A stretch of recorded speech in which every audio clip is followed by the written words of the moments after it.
ಅತ್ತ ಅಯೋಧ್ಯೆಯಲ್ಲಿ ರಾಮ ಮಂದಿರ ಉದ್ಘಾಟನೆಯಾಗಿ ರಾಮ ವಿಗ್ರಹಕ್ಕೆ ಪ್ರಾಣ ಪ್ರತಿಷ್ಠೆಯಾಗಿ ಪೂಜೆ ಸಲ್ಲಿಸುತ್ತಿದ್ದಂತೆ ಭರತಖಂಡದ ಎಲ್ಲ ಕಡೆಯಲ್ಲೂ ರಾಮನಿಗೆ ವಿಶೇಷ ಪೂಜೆ ಸಲ್ಲಿಸಲಾಯಿತು.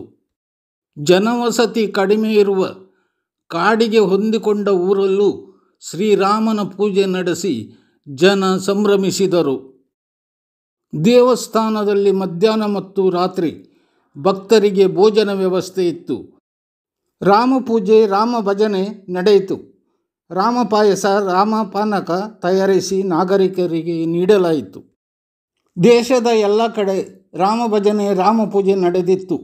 ಗುಳ್ವಾಡಿಯ ಆಂಜನೇಯ ದೇವಸ್ಥಾನದಲ್ಲಿ ವೀರಾಂಜನೇಯ ಭಜನಾ ತಂಡದವರಿಂದ ರಾಮೋತ್ಸವ ಮತ್ತು ಅಖಂಡ ಭಜನಾ ಕಾರ್ಯಕ್ರಮ ನಡೆಯಿತು.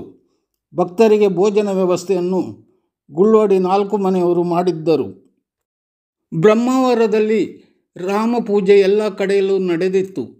ಸತ್ಯನಾಥ ಬಟ್ಟೆಂಗಡಿಯವರು ರಾಮನಿಗೆ ಪೂಜೆ ಸಲ್ಲಿಸಿ ಊರಿನ ನಾಗರಿಕರಿಗೆಲ್ಲ ಜಿಲೇಬಿ ಹಂಚಿದ್ದರು.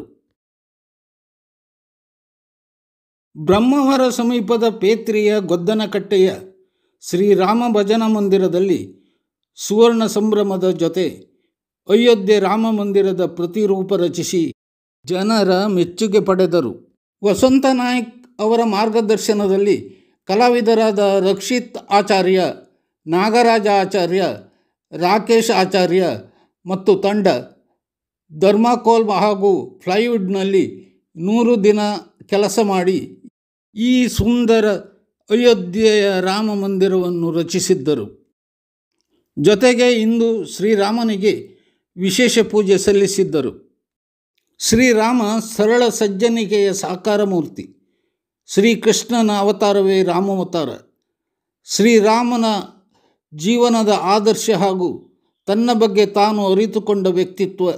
ಶ್ರೀರಾಮ ಧರ್ಮಜ್ಞ, ಸತ್ಯಸಂಧ, ಸದಾ ಪ್ರಜಾಹಿತ ನಿರತ, ಕೀರ್ತಿಶಾಲಿ, ವಿವೇಕಿ, ಪರಿಶುದ್ಧ ಪ್ರಾಮಾಣಿಕ ವ್ಯಕ್ತಿತ್ವದ ಗಟ್ಟಿ ಚಿನ್ನ. ಪುರುಷರಲ್ಲಿರುವ ದಯೆ ಇದು ರಾಮನಲ್ಲಿದೆ. ಈ ಭೂಮಿ ನೋಡಿದ ಏಕೈಕ ಆದರ್ಶ ವ್ಯಕ್ತಿ ರಾಮ. ಮರ್ಯಾದ ಪುರುಷೋತ್ತಮ. ಎಲ್ಲ 16 ಗುಣನಡತೆ, 64 ವಿದ್ಯೆ ರಾಮನಲ್ಲಿದೆ. ಅಯೋಧ್ಯೆಯಲ್ಲಿ ರಾಜ ದಶರಥ ಮತ್ತು ಕೌಸಲ್ಯ ಮಗನಾಗಿ ರಾಮ ಜನಿಸಿದ್ದ. ಕೈಕೆ ದಶರಥನ 3ನೇ ಹೆಂಡತಿ.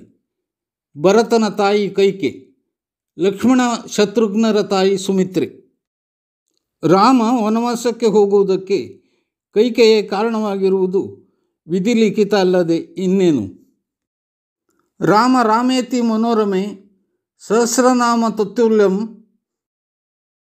ರಾಮನಾಮ ವರಾನನೆ ಎನ್ನುವ ಹಾಗೆ ರಾಮ ಎನ್ನುವ ಹೆಸರಲ್ಲಿ ಎಷ್ಟೊಂದು ಮಾದಕತೆ ಇದೆ. ಜೇನಿಗಿಂತಲೂ ಸಿಹಿಯಾದ ರಾಮನ ಹೆಸರು ಜಗತ್ತಿನ ಎಲ್ಲರನ್ನೂ ಮೋಡಿ ಮಾಡಿದೆ. ರಾಮಪಥ ರಾಮಚಂದ್ರ. ಆಗ ಬೆಳಗಾವಿಯ ಕಾಡಲ್ಲಿ ಮೊದಲು ಎದುರಾಗಿದ್ದು ಶಬರಿ. ಆ ಕಾಡಿನಲ್ಲಿ ರಾಮನಿಗಾಗಿ ಶಬರಿ ಕಾದದ್ದು. ಶಬರಿ ಎಂಬ ಮುದುಕಿಯ ಎಂಜಲ ಫಲವನ್ನು ಶ್ರೀರಾಮ ತಿಂದ ಮೇಲೆ ಶ್ರೀರಾಮನ ವ್ಯಕ್ತಿತ್ವ ಎಂಥದ್ದು ಎಂದು ವ್ಯಕ್ತವಾಗುತ್ತದೆ. ಎಲ್ಲ ರಾಮ ಮಹಿಮೆ. ಸೂರ್ಯವಂಶದ ರಾಮನ ವ್ಯಕ್ತಿತ್ವ ಕಾಲಾತೀತವಾದದ್ದು ಹಾಗೂ ಗೌರವಯುತವಾದದ್ದು. ಶ್ರೀರಾಮ ದಯಾಪುರುಷ. ರಾಜನಾಗಿದ್ದ ರಾಮ ಸುಗ್ರೀವ, ಹನುಮಂತ, ನಿಷಾದ ರಾಜ, ಕೇವಟ, ಜಾಂಬವಂತ ಮತ್ತಿತರ ವ್ಯಕ್ತಿಗಳಿಗೆ ದಯೆ, ಧರ್ಮ ತೋರಿಸಿದ್ದ. ಶ್ರೀರಾಮನ ಜನ್ಮ ನಕ್ಷತ್ರ ಪುನರ್ವಸು. ಆದರೆ ಆ ನಕ್ಷತ್ರದಲ್ಲಿ ಹುಟ್ಟಿದವರೆಲ್ಲ ಶ್ರೀರಾಮನಂತೆ ಆಗುವುದಿಲ್ಲ.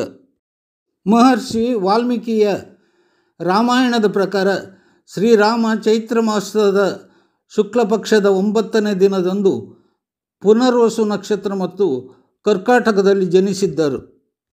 ಭಗವಾನ್ ರಾಮ ಕ್ರಿಸ್ತಪೂರ್ವ ಜನವರಿ 10ರಂದು ಮಧ್ಯಾಹ್ನ 12:30ಕ್ಕೆ ಜನಿಸಿದ್ದ ಎನ್ನಲಾಗಿದೆ. ಮೇವಾರ್ ರಾಜಮನೆತನದವರು ಭಗವಾನ್ ರಾಮನ ವಂಶವನ್ನು ಪ್ರತಿನಿಧಿಸುತ್ತಿದ್ದಾರೆ. ಜೈಪುರದ ಹಿಂದಿನ ರಾಜಮನೆತನದ ಸದಸ್ಯೆ ದಿಯಾ ಕುಮಾರಿ ತಾನು ರಾಮನ ಪುತ್ರ ಕುಶನ ವಂಶಸ್ಥರೆಂದು ವಾದಿಸುತ್ತಿದ್ದಾರೆ. ಬ್ರಹ್ಮನ ಪುತ್ರ ಮರೀಚಿ, ಮರೀಚಿಯ ಪುತ್ರ ಕಾಶ್ಯಪ, ಕಾಶ್ಯಪನ ಪುತ್ರ ಸೂರ್ಯ, ಸೂರ್ಯನ ಪುತ್ರ ಮನು, ಮನುವಿನ ಪುತ್ರನಿಂದ ಶ್ರೀರಾಮನ ವಂಶ ಪ್ರಾರಂಭವಾಗುತ್ತದೆ. ಶ್ರೀರಾಮನಾಮ, ರಾಮಪಾಯಸ, ರಾಮಪಾನಕ, ರಾಮರಾಜ್ಯ, ರಾಮನವಮಿ ಇದೆಲ್ಲ ಪ್ರಸಿದ್ಧಿ ಪಡೆದಿದೆ. ಜನರು ಹುಟ್ಟಿದ ಮಗುವಿಗೆ ರಾಮ ಎಂದು ನಾಮಕರಣ ಮಾಡುವುದು ಹಿಂದಿನಿಂದ ನಡೆದುಕೊಂಡು ಬಂದಿದೆ.